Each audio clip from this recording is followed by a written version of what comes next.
I've been a martial arts instructor for 20 years, and in that time, you think you've seen it all. I've seen timid students blossom into confident black belts. I've seen gifted athletes who just couldn't grasp the discipline.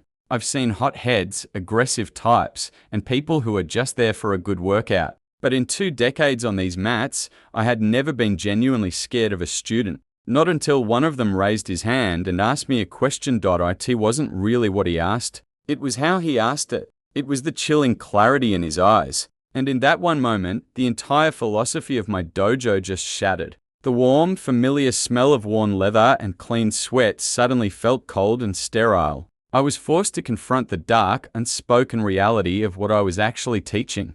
That for some people, this was never about self-defense. It was about something else entirely. To really get the weight of that moment, you have to understand what a dojo is. It's more than just a room with padded floors and heavy bags. It's a sanctuary. It's a little pocket of the world with a different set of rules. The air in here just feels different. It's thick with controlled effort. The sharp kiii of a strike, the soft shuffle of bare feet, the rhythmic thud of kicks hitting a shield. It's a place of respect. We bow when we come in. We bow when we leave. We bow to our partners. This ritual isn't about being subservient. It's a constant physical reminder of the ethical contract we all sign when we learn these skills. A contract built on respect, discipline, and humility. My classes were a real cross-section of society. There was Maria, a lawyer in her 40s, who wanted to feel safer walking to her car at night. There was 16-year-old Leo, whose parents hoped it would build his confidence and give him an outlet for all that teenage energy.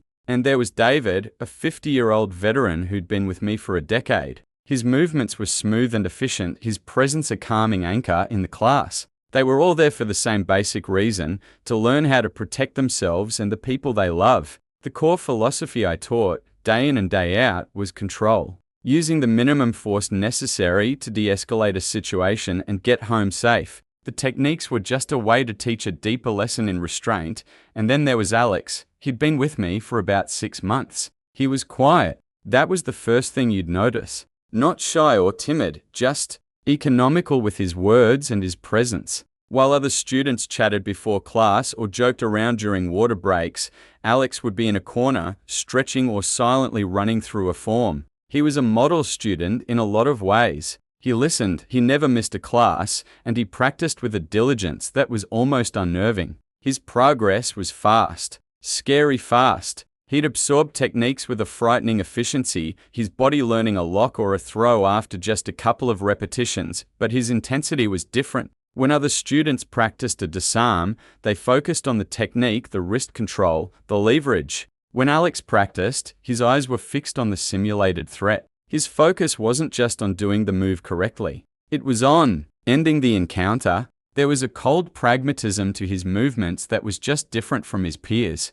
I'd noticed it, of course. I made a mental note to keep an eye on him, to make sure that intensity was channeled right, but I wrote it off as the focus of a dedicated newcomer. I told myself he was just serious about his training. I was wrong. It wasn't just seriousness. It was a mindset that was already looking past defense and straight toward the conclusion. The class that day was pretty standard. We were working on close quarters defense specifically, what to do if you're pinned against a wall. It's a bread and butter scenario, something we've drilled 100 times. The techniques are all about creating space, breaking the attacker's posture, and getting away. It's a textbook lesson in self-preservation. I was demonstrating a counter-strike to the clavicle, explaining how a targeted, non-lethal shot could disrupt their balance and give you the window you need. The goal here, I said, tapping my partner's collarbone, is not to cause some grievous injury. It's to create a circuit interrupt. You're trying to stun them, break their focus, and get away. That's when Alex's hand went up, not hesitantly, but with a sharp, deliberate motion. I paused, expecting a question about footwork. I nodded at him. Yes, Alex? The only sound in the room was the low hum of the overhead lights. His voice cut right through the silence, completely flat. Cold. Sensei, he started, his eyes locked on mine. For that technique, and others like it, what is the most effective way to ensure a permanent stop, unarmed or with an improvised object? The words just hung there. The silence stretched. He didn't say kill. He didn't have to. Permanent stop, the phrase was clinical, detached. It was completely stripped of the philosophy that framed everything we do here. The other students shifted. Maria's brow furrowed. Leo looked down at his feet. David, the veteran, just stared at Alex, his expression unreadable. My demonstration partner took a half step back, like the question itself had created a physical divide in the room, and I felt a sensation I had never ever felt on these mats. A genuine, ice water in the veins chill that shot up my spine. In that instant, I wasn't his instructor. I was a man standing across from someone who wasn't asking for a tool of self-defense. He was asking for a blueprint for lethality. He wasn't asking about survival. He was asking about finality. And the bit about improvised objects. That showed a level of premeditation that went way beyond our curriculum. He was already thinking about what was at hand, what could be turned into a weapon to get that permanent stop. My mind was reeling. For 20 years, I had operated on the belief that we learn to fight so we never have to, that we practice violence to understand its terrible power and learn to avoid it at all costs. I thought my role was to forge protectors, not predators. Had I been that naive? Staring into Alex's dispassionate face, I saw the dark reflection of my own teachings. I teach people how to break bones, how to choke someone unconscious, how to destroy joints. I wrap these lessons in the language of ethics, restraint, and de-escalation. I needed to believe that the philosophy was the real lesson. But Alex's question stripped all that away. He had heard all my lectures on ethics, filed them away as irrelevant noise, and extracted only the raw mechanics of violence. He saw a hammer, and he wasn't interested in building a house. He just wanted to know the best way to swing it. I felt a wave of something close to panic. It's one thing to teach someone how to be dangerous. It's another to realize you've been teaching someone who wants to be. The weight of using these techniques is immense, something I try to impress on every student. But Alex's question showed no thought for that weight. It was the question of a technician, not a person. In the eyes of the law and my own conscience, I was accountable for the skills I gave him. A horrible image flashed in my mind, Alex, in a real fight, using one of my techniques, not to escape, but to finish someone. And me on a witness stand, trying to explain that I taught him how to do it, but not like that. The distinction suddenly felt terrifyingly thin. I stood there, the silence of the dojo pressing in on me, my whole philosophy being pressure tested like never before. Confronting this dark side of martial arts is a critical responsibility for every instructor and every student. If this story is making you think about your own training in a new light, take a moment to subscribe to the channel. It helps us continue to explore these difficult but necessary conversations. I took a deep breath and let it out slow. The whole class was looking at me. They weren't just waiting for an answer for Alex. They were waiting for me to restore the balance he had just shattered. A simple "we don't do that here" wouldn't cut it. That would be a lie. It would be a failure. I had to answer him. But I had to answer it for everyone. I broke my stance. Everyone, gather around. Sit. They moved. A quiet rustle of GIS as they settled on the mats in a semicircle. Alex sat with them, his expression unchanged, still waiting for his technical answer. I sat down in front of them, making sure I met everyone's eyes before I spoke. Alex asked a question. I started, my voice calm but firm. He asked about ensuring a permanent stop. It is the most important question anyone has ever asked in this dojo. And it needs a real answer. I looked right at Alex. The short answer, Alex, is that this dojo will not teach you how to kill. We will not practice techniques with the main goal of ending a life. If that's all you want, then this isn't the place for you. I let that hang in the air for a second. But I wasn't done. Now, I continued, looking around at the group, for the long answer. The real answer? You are all learning to be dangerous. Let's not pretend otherwise. The same choke that lets you escape by rendering an attacker unconscious can, if held for a few seconds longer, end their life. The same joint lock that controls an aggressor can, with a little more pressure, permanently cripple them. There is no such thing as a safe fighting system. We are studying the mechanics of violence. Because of that, I leaned forward. The most important skill we learn in here isn't a technique. It's judgment. It's knowing when and to what degree to use this stuff. The goal is to use our skills to defend life, and that includes the life of the person attacking you if possible. Your first duty is to de-escalate, to escape, to avoid the fight. The most advanced self-defense technique is to not be there in the first place, but I said, holding up a hand, let's be honest. There are scenarios, rare, terrifying, worst day of your life scenarios where you might face lethal force and have to respond in kind just to survive.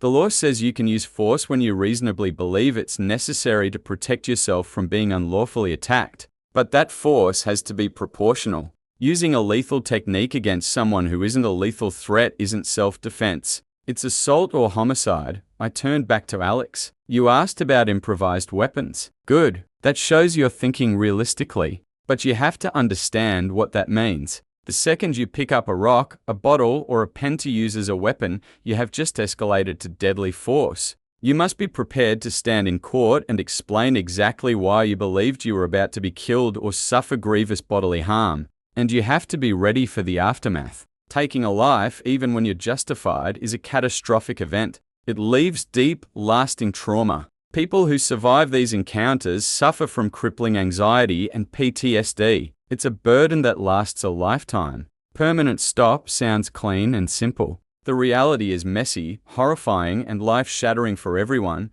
so here's what I will teach you. I will teach you to be so good at non-lethal control that you have more options. Higher skill doesn't mean you can take more risks. It means fewer things are a risk to you. It gives you the ability to handle a threat without immediately going to a place of permanent injury. I will teach you to understand the line between self-defense and excessive force so clearly that your body won't cross it, even under extreme stress. And I will teach you that the true measure of a martial artist isn't the ability to take a life, but the wisdom and discipline to preserve it, including your own. That is the most effective technique. That is the only permanent stop that matters, stopping a cycle of violence before it consumes you. When I finished, the dojo was dead silent. The air wasn't tense anymore. Now it was just heavy with thought. I'd taken his brutally simple question and forced the whole class to face the ugly, complex reality behind it. I could see it on their faces. Maria looked pale, but she was nodding with understanding.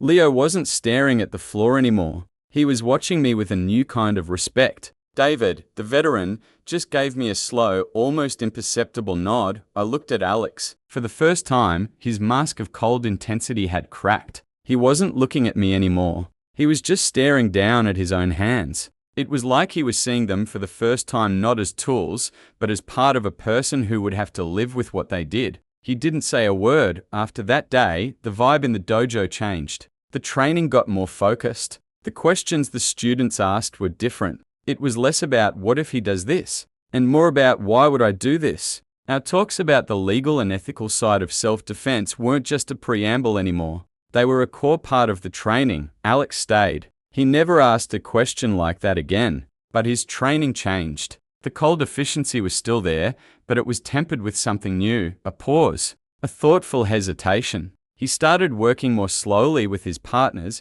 focusing on control, not just getting the move done. That chilling intensity in his eyes was replaced by a look of deep, sober concentration. He was still quiet, still reserved, but he wasn't scary anymore. He was finally learning. That day, I learned a lesson as profound as any I've ever taught. As an instructor, my responsibility isn't just to teach the techniques. It's to relentlessly teach the weight and consequence of them. My duty isn't just to prepare my students for a fight, but to prepare them for the moral, legal, and psychological battle that comes with it. The dark reality is that some people will come to you seeking power, not self-defense. And it is my job, our job, to make sure they leave with something far more valuable, wisdom. The skills we practice are a double-edged sword. One side has the power to protect and empower. The other has the power to maim and destroy. True mastery isn't found in the sharpness of the blade, but in the unwavering discipline to never draw it unless all other options are gone. It's about having the power to end a fight and having the even greater power to know when not to. That's the line we all walk. It's the lesson that student forced me to confront, and it's a lesson I'll carry with me for the rest of my days. So I want to turn this over to you. Have you ever had a moment in your own training in any discipline that made you question everything? A moment that revealed a deeper, more complicated truth? Share your story in the comments. Let's continue this crucial conversation.